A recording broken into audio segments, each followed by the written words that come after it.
My dear friends, గుళ్ళోనో బళ్ళోనో కాలేజ్లోనో ఆఫీస్లోనో మీకు ప్రేమ కథ ఉండే ఉంటుంది. దయచేసి మీ పెళ్ళాళ్ళకి మాత్రం ఆ ఫ్లాష్ బ్యాక్లు చెప్పకండి.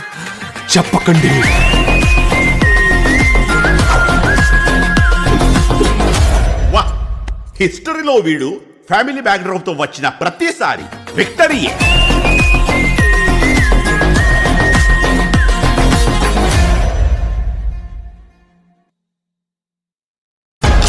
మై డియర్ ఫ్రెండ్స్, గుళ్ళోనో బళ్ళోనో కాలేజ్లోనో ఆఫీస్లోనో మీకు ప్రేమ కథ ఉండే ఉంటుంది. దయచేసి మీ పెళ్ళాళ్ళకి మాత్రం ఆ ఫ్లాష్ బ్యాక్లు చెప్పకండి.